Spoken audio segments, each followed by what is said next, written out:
chers auditeurs, merci de rejoindre Dice Therapy pour l'ultime saison de la campagne de Pavillon Noir, le Hollandais volant. Anne, la jeune pirate intrépide, jouée par 2, Jack, le sombre guerrier vaudou, joué par 1, Eric, le marin au grand cœur, joué par Éril, et Jacques-Auguste, toujours à l'affût d'une bonne affaire, et son fidèle Pierre-Henri Capucin, joué par Laël. Nos amis viennent de se faire capturer par le terrible, le terrifiant Pete le Hollandais, qui est revenu d'entre les morts.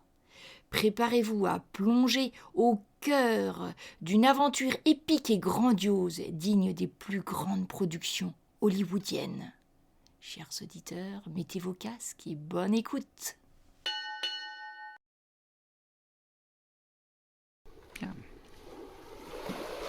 Donc, pendant au moins encore 2 heures, vous allez voir Anne, vous allez entendre Pete donner des ordres qui seront retransmis par Eric et il faut carguer les voiles et attention ici, que tous les hommes se mettent d'un côté pour faire pencher le bateau, vérifier si les cases sont bien arrimées, etc., etc.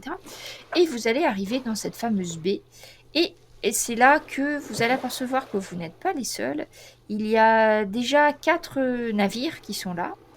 Vous allez reconnaître celui d'Ornigold, celui de Cochrane, de Jennings et de Auger. Donc il y en a d'autres qui devraient arriver, il va vous dire Pete. Mais il laisse un équipage minimum à bord, à savoir Bastien qui va rester. Et il va choisir, donc il va demander à Bransard de rester à bord pour que Eric puisse descendre. Et il va laisser... qu'est-ce qu'il va laisser d'autre ? Les jeunes, ils vont rester aussi à bord. Est-ce que tu peux me redire le nom des 4 capitaines ? Alors, il y a les capitaines Ornig... Parce que vous les aviez déjà vus, hein, leur bateau, Oui. hein, c'est pour ça. Quand vous étiez à New Providence. Donc, Voilà. il y a Ornigold, Cochrane, Ouais. Cochrane. Jennings et Auger. Ah oui, Je c'est ne pas sais juste pas que si noté. Auger, vous l'aviez déjà vu, je me souviens plus. Non, ça me dit rien. Non, ça me dit rien non je crois plus. pas. Je crois pas. Jenkins, c'est ça Jennings. Jennings. Jennings, il était avec Ornigold, hein, et Cochrane aussi y était, hein, quand vous aviez fait... Y a pas Braun. Ils vont vous les dire, hein, les autres marins, ils les connaissent les bateaux. Il n'y a pas Braun, il n'y a pas Martel. Et il n'y a pas, tout à fait, il n'y a pas du tout Martel. Donc vous allez descendre donc à la chaloupe. Eric, encore un peu de travail pour toi. Il va falloir que tu fasses décharger par tes hommes les excellents tonneaux préparés par le Hollandais. Alors, je leur dis d'y aller avec précaution, les gars. Alors, Parce que là, c'est le plus... faut être délicat. donc vous Comme allez la peau de femme. descendre ça, ovationner quand les tonneaux vont commencer à descendre sur la plage. Ça ressemble un petit peu à la fête que vous aviez fait à New Providence. C'est-à-dire qu'il y en a qui ont fait griller des cochons, qui ont commencé à faire une grande fête sur la plage. Donc les hommes, ils sont plus ou moins attablés. Il y a eu une espèce de grande table plus ou moins dressée où vous reconnaissez Ornigold et les capitaines pirates que vous aviez déjà pu croiser. Il y a Teach aussi, qui est dans un coin avec sa barbe noire tressée, qui est avec... pour l'instant, il est sur le... Il n'a pas de bateau à lui, il est avec Ornigold, Teach, à cette époque-là. Et donc ils sont en train de commencer à manger, à boire un peu. Les tonneaux du Hollandais, dès qu'ils arrivent sur la plage, il y a 2 marins mastocs qui commencent à les mettre en perce et puis à distribuer l'alcool à pleine chope. Du coup, Pete il va s'installer à côté d'Ornigold et voilà. Est-ce que vous avez une préférence de placement ? Tous les hommes peuvent en profiter, hein, ceux qui ont pu descendre. Bah, restons avec les hommes, j'ai envie de dire. Oui. Plus qu'avec les capitaines. Ok, donc vous allez plutôt du côté des hommes. Donc là, les marins sont pas forcément par équipage, ils sont plus ou moins à boire, à manger. Personne ne monte la garde, hein, parce que c'est quand même une zone très très protégée. Ok. Donc bah vous vous asseyez à côté des hommes, donc il y a l'alcool qui passe de tête en tête. Vous voyez que Teach, il a accaparé des petits tonneaux de rhum et il n'a pas l'intention de les partager avec les autres. Hein. Donc il y a Teach et quelques hommes qui sont là. Donc à un moment donné, vous voyez le quartier maître d'un autre des bateaux qui s'approche de lui, qui essaye de prendre un. Il se prend un grand coup de poing dans la figure. Donc il n'insiste pas. Et voilà. À côté de vous, il y a un homme que vous n'aviez pas trop vu jusqu'à maintenant. Je pense pas que vous l'ayez croisé. C'est un homme de très petite taille, noir, qui porte autour du cou des petits osselets, des plumes, ce genre de choses, qui est assis vers vous. Et à un moment donné, il y a Pete qui vient discuter avec lui, et puis finalement, Pete il se met entre les deux tables, c'est-à-dire du côté capitaine et du côté là. Vous voyez qu'il commence à discuter avec cet homme, il a l'air de le connaître. Et puis, bien évidemment, comme dans toutes les réunions de pirates, ça discute dur, et surtout, on commence à raconter ses exploits. Et donc, vous entendez les hommes de Jennings qui commencent à parler comment ils ont récupéré, n'oubliez pas que vous étiez avec lui, et comment ils ont attaqué le fort de Palmar de Reis et qu'ils ont récupéré des tonnes d'or espagnol. Et que du coup, ils ont bien donné le pion à ces fichus espagnols, donc ça va parler d'or, donc il va y avoir les histoires, comment un tel a réussi à se battre contre un requin en repêchant quand même une amphore pleine de vin, très, très bon vin français. Et toutes les histoires vont commencer à fuser un petit peu, l'alcool aidant. Puis c'est pareil, on mange bien, souvent ça va être des anciens boucaniers qui ont filé la viande, hein, donc les cochons, il y a des barils de biscuits imbibés dans des alcools divers et variés qui vont passer. Donc c'est une ambiance assez joyeuse, on va dire. Est-ce que vous voulez discuter plus particulièrement avec les uns, avec les autres, ou des sujets qui vous interpellent plus que d'autres? Moi, avec le monsieur qui a les plumes et les os. Donc tu vas t'apercevoir que cet homme-là, en fait, Von Hard, il te voit t'approcher, donc du coup il dit quelque chose au mec et puis il va s'asseoir plus loin. D'accord. Donc cet homme s'appelle Hihi. Et en fait, tu vois, si tu lui poses des questions sur les os qu'il a autour du cou, lui, en fait, c'est un adepte du Baron Samedi. Et il t'explique qu'il y a des esprits qu'il ne faut pas invoquer à la légère, que ces esprits à lui sont très très puissants, qui peuvent refaire marcher les morts, et il va parler un petit peu de tout ça. D'accord. J'essaye d'échanger avec lui sur les dieux qui me protègent aussi. Lui, en fait, il te dit que toi, tes dieux, ouais, c'est bien, mais c'est pas des dieux très puissants, qu'en fait, il faut... tu dois juste les écouter, alors que lui, c'est Dieu à lui, il faut qu'il fasse des sacrifices, mais quand il fait les bons sacrifices, ses dieux sont beaucoup plus puissants, donc vous allez avoir une discussion comme ça. Voilà. Ésotérique. Un petit peu ésotérique. Après, éventuellement, il va même te proposer de te convertir, hein, parce que tu sais, il n'est pas... quand il voit que tu as quelques notions, donc lui, il n'a pas vraiment d'interdit comme toi, où tu as quand même certaines règles à respecter. Lui, par contre, c'est surtout un tribut, c'est-à-dire quand il a promis de faire un sacrifice, il est obligé de le faire, parce que sinon ça se passe pas bien, et que c'est des dieux qui se vengent beaucoup, hein, ces dieux à lui. D'accord. Mais après, si tu veux vraiment prendre le temps de discuter avec lui, ça on le fera peut-être un petit peu hors partie, parce que tu t'assimileras pas, mais il peut t'expliquer certaines pratiques ou certaines choses que peut-être tu aurais envie d'essayer. De toute façon, il t'explique bien qu'il faut essayer ça quand tu es tout seul, et il faut un tambourin pour les cultes. Il est sur quel équipage? Il est avec quel équipage? Lui, il est à l'équipage d'Ornigold. D'accord. Et en fait, c'est un ancien esclave. Et il s'est sauvé d'un navire négrier, c'est Ornigold qui l'a sauvé en fait, quand il a libéré. Et du coup, il est très très loyal et fidèle à Ornigold. Il va te le décrire comme le meilleur capitaine. D'accord. J'en profite pour lui glisser 2 mots sur les agissements de Pete. Ah, il est très intéressé par ce que tu lui dis et te demande si tu as vu, donc il te décrit quelques symboles aussi sur la tête de l'enfant. Il y avait des symboles parce que ça peut être un sacrifice très très important pour invoquer des lois très puissants Ouais. de la mer. Est-ce que ce c'était genre le de cas choses. ou pas? Est-ce que tu peux t'en souvenir? Fais-moi juste un test de pouvoir. Je suppose si tu avais vu quelque chose qui ressemble à... Oui. Alors, t'as beau te creuser la tête, tu réfléchis, non, il ne semble rien avoir vu tel sur la tête du petit. D'accord. Alors du coup, il est un peu déçu, ton interlocuteur, donc il te dit que c'est dommage, que c'était gâché, parce qu'il faut savoir que le sacrifice d'un enfant, c'est très très puissant comme magie, et que, enfin, vraiment, c'est dommage, parce qu'il aurait pu en faire quelque chose de tellement mieux. C'est gâché. Par contre, ça va pas l'émouvoir plus que ça, hein, quand tu Ok. vas parler d'un enfant, tu vois, lui, à la limite, tu penses que peut-être... Enfin, bref. Tu vois, c'est Tu quelque le vois chose. chercher dans la foule aussi. Quelque chose qu'il a fait. Mais si tu t'y intéresses Oui. vraiment, si tu veux, on verra si tu arrives à récupérer Ok.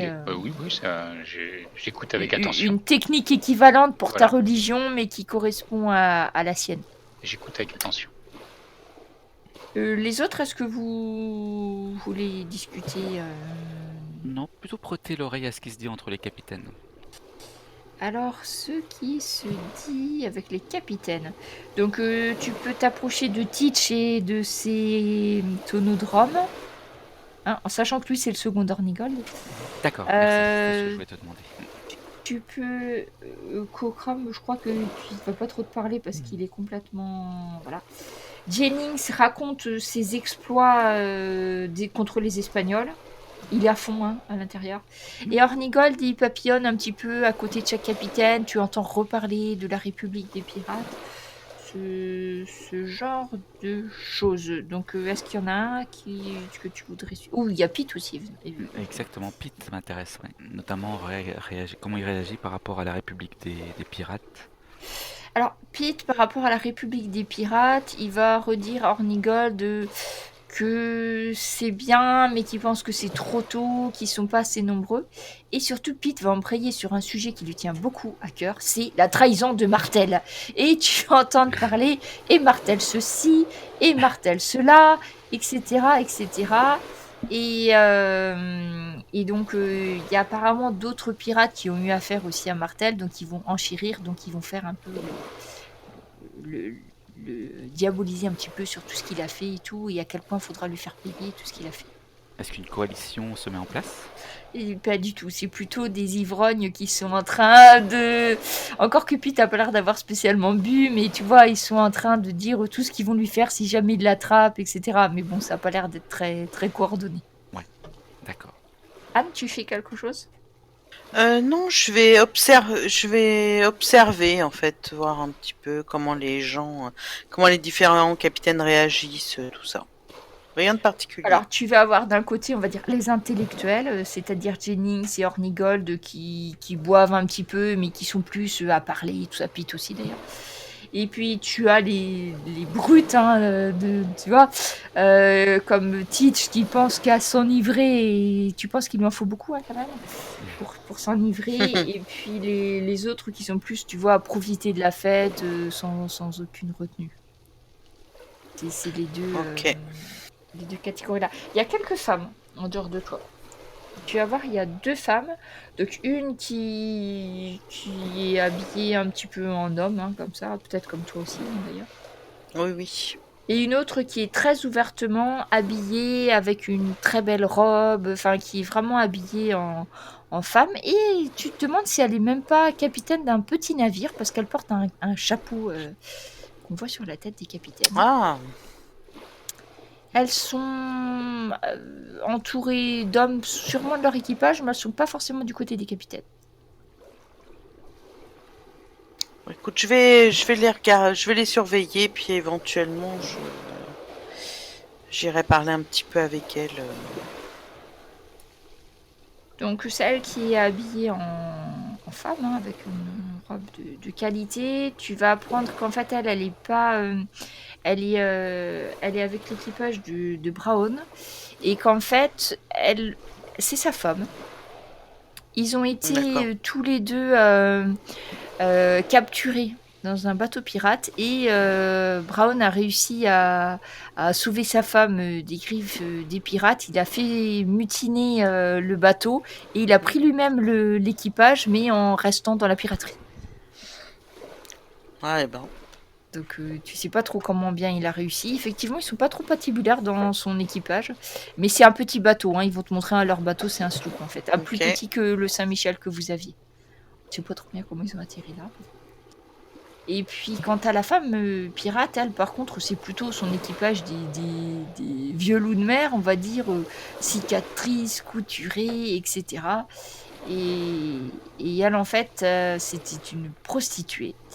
Et elle était envoyée dans un bateau galère en fait parce que c'était ils envoient de temps en temps dans les colonies, ils envoyaient dans les colonies américaines l'écume de la société. Oui, bah oui. Voilà, dont elle faisait partie. Le bateau a été attaqué et donc elle a d'abord joué un petit peu de ses charmes et puis au final elle en a eu marre. Elle a dit que comme elle savait un petit peu jouer du couteau aussi, et elle s'est retrouvée à la tête de son équipage. Son équipage a l'air de lui être assez fidèle, mais tu sais pas trop pourquoi. Enfin, tu sais pas comment elle a réussi, elle en parle pas trop. Mais apparemment, il lui vouerait plutôt une espèce de culte, tu vois, c'est assez étrange. Ah oui. Tu sais pas trop.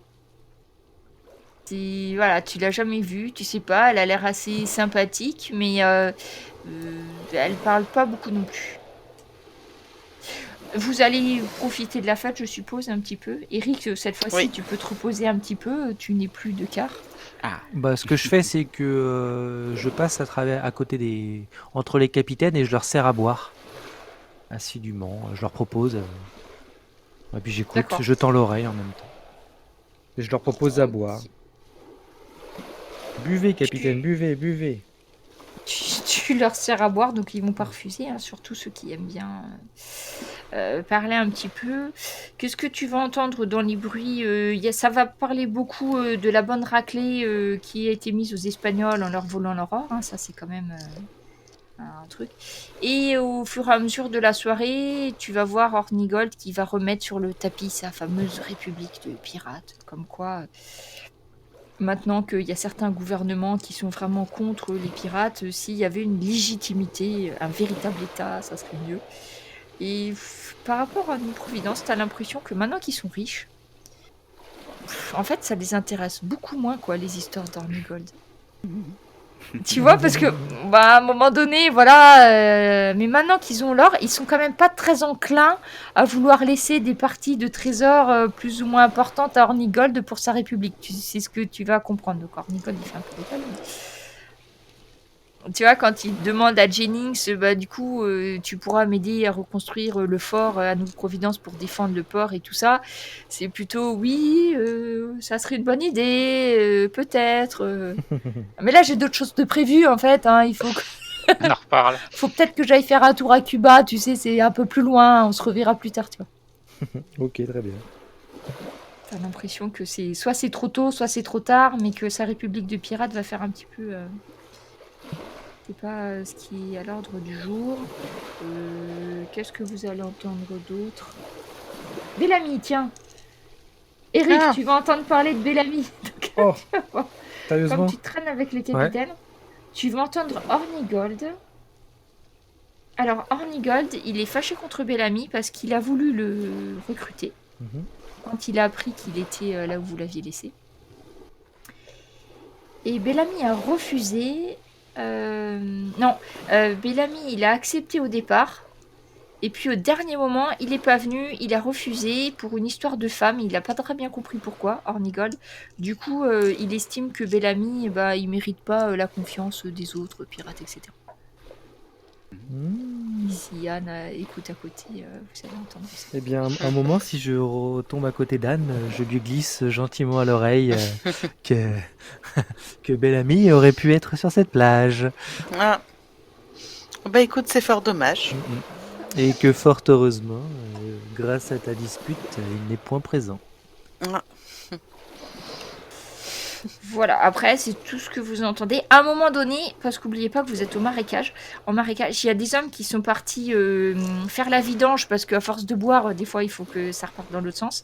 Et vous entendez des cris et tout. Et il y a un mec qui vous dit un caïman. Il commence à tirer. Et bon, il y en a un qui s'est un petit peu fait mâchouiller par un caïman quand même.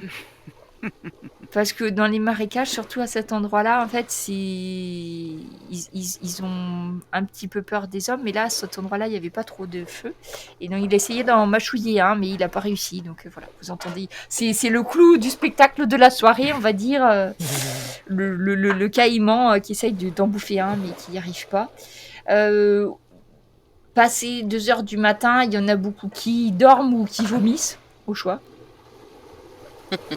Un petit peu en vrac, et ils ont prévu de faire ça pendant au moins 3 jours, de ce que vous avez entendu. Donc ils restent sur la plage et du coup vous voyez vers 2 heures du matin, la plupart des hommes ne parlent plus, quelques-uns boivent encore. Jacques-Auguste, fais-moi un test de vigilance perception, s'il te plaît. Ouais, ça marche.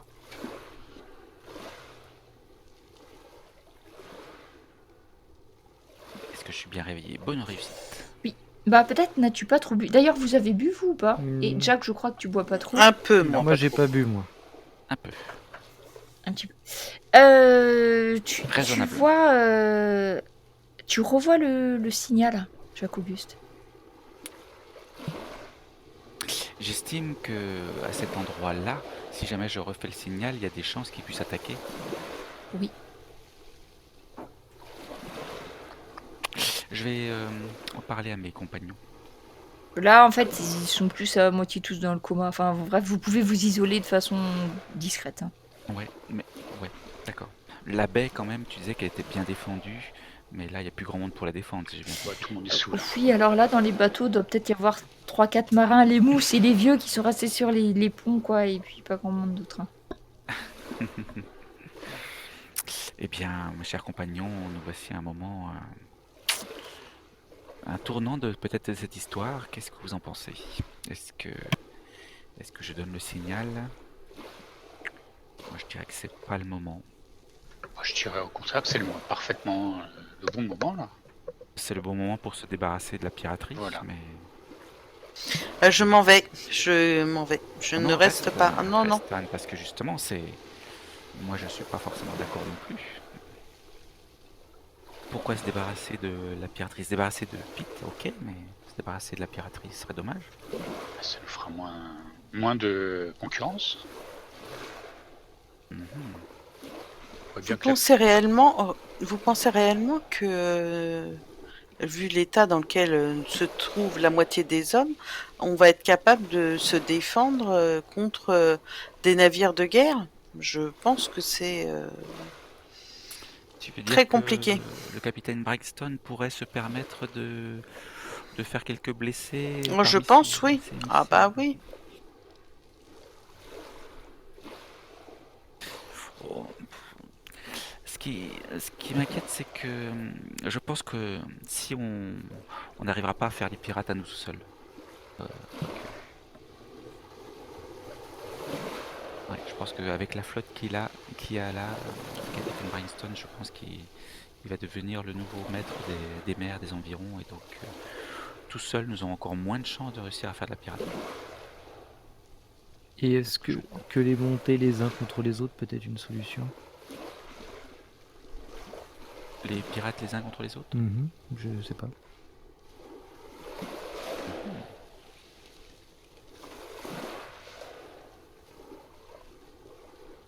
Non, je sais pas. J'ai vu que j'avais l'impression qu'ils s'entendaient plutôt bien. Bah J'ai ouais. pas vu de. Ouais, j'espérais que envers Pete ils aient une certaine animosité, mais Moi c'est aussi. pas le cas. Non, c'est pas le cas. Je pense que c'est pas le bon moment. Enfin, c'est le bon moment si on veut se débarrasser de la piraterie, mais je pense que c'est pas une bonne idée. Vous connaissez ma position, c'est vous qui décidez. Majorité. Anne, t'es plutôt contre, c'est ça? Oui. Et Jack, toi, t'es plutôt pour. Voilà. Jack Auguste. Je suis contre aujourd'hui. Ça fait 2. C'est toi qui décide, Eric. Ah.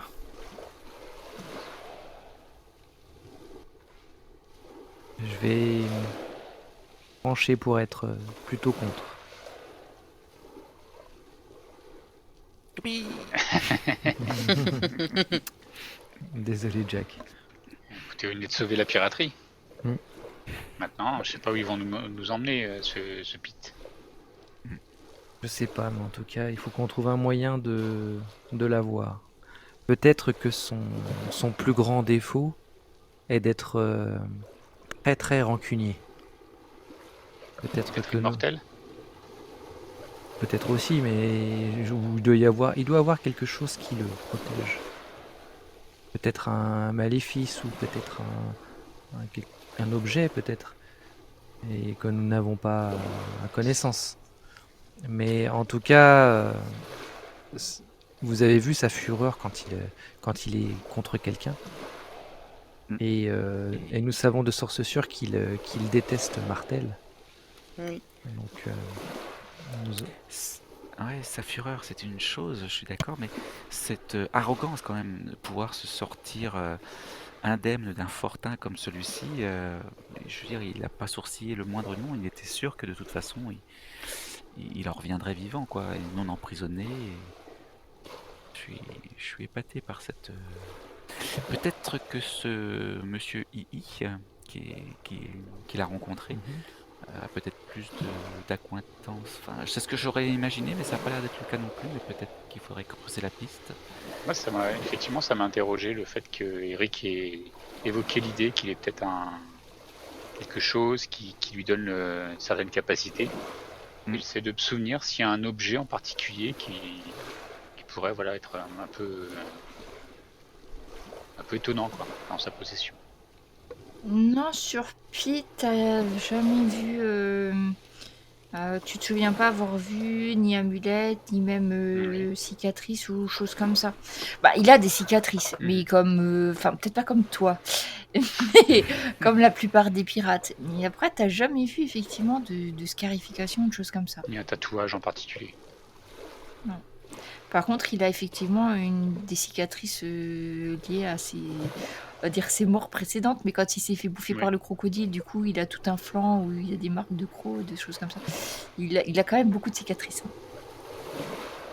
Est-ce que vous pouvez me refaire, tous, s'il vous plaît, un test, cette fois-ci, de vigilance et de chance? Pour vigilance, c'est ça? Oui.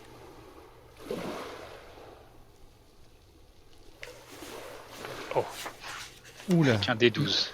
Il y a une extraordinaire pour Jacques Auguste. Ouais, j'attends que tout le monde ait une excellente... Tout le monde a réussi. Plutôt bien. Ah, ça tombe plutôt bien que ça soit Jacques Auguste. Ben, Jacques Auguste, tu es en train de discuter, et puis tu vois du coin de l'œil, du côté de la plage, ben là où le mec s'est fait bouffer par le caïman, tu vois des signaux lumineux. Les mêmes que j'ai vus tout à l'heure. Pas les mêmes que de court, de long, de court. Qu'est-ce qu'il y a de différent par rapport à tout à l'heure? C'est qu'ils sont tout près? Ben, c'est que c'est sur la plage où tu es. C'est Quelqu'un sur la plage vient d'émettre des signaux lumineux. Ceux qu'on est censé, on n'est pas les seuls à avoir eu une discussion avec le capitaine, j'ai l'impression. Oui, c'est vrai. En plus, ah ouais, comme on aurait pu deviner, je vous l'avais averti, en fait, de toute façon vous l'avez vu aussi. Courons, allons les intercepter. De partir. Oui, allons-y. Donc là, pour vous donner un petit topo géographique, vous êtes sur la plage. Donc droit devant, il y a des chaloupes et des bateaux. Derrière vous, il y a des marais. Des crocodiles du coup. Et voilà. Éventuellement, c'est possible de longer la plage et de continuer sur une zone un peu moins marécageuse et un petit peu plus rocailleuse. Par contre, Anne, qui a fait une excellente réussite, tu vois qu'il y a... Tu te retournes vers la table où tu étais, tout ça, tu vois, il y a au moins 30 hommes qui sont en train de vomir. Et Et puis encore plus, enfin, t'as l'impression quand même, il y en a beaucoup qui vomissent. Oui, ça semble. Quand Ah même, oui. ils ont beaucoup bu, certes, mais quand même. C'est peut-être pas que ça. Ça devait être du costaud comme alcool. Je suis bien fait de pas en boire. Et du coup, ceux qui ont bu un peu, à savoir Anne et Jacques-Auguste, vous pouvez me faire un test de constitution. Ouais, tout à fait. Résistance, c'est ça, direct, Ouais. unique, toute seule. C'est une bonne réussite. Ça va. Ouais, Réussi, pour moi. c'est bon. Ça a un peu la nausée pour Anne, mais à force de les voir vomir aussi, t'as l'impression Oui, que ça peut-être, donne. oui. Ok, et là maintenant, après les informations de Jacques-Auguste et donc cette information-là, que faites-vous? Alors tout d'abord, l'alcool, c'était l'alcool de Pete, c'est ça? Exact. Non. Purée, c'est quoi cette histoire? Donc, je vais aller le voir, moi, hein, Pete. Et moi, je vais aller voir ceux qui font des signaux lumineux.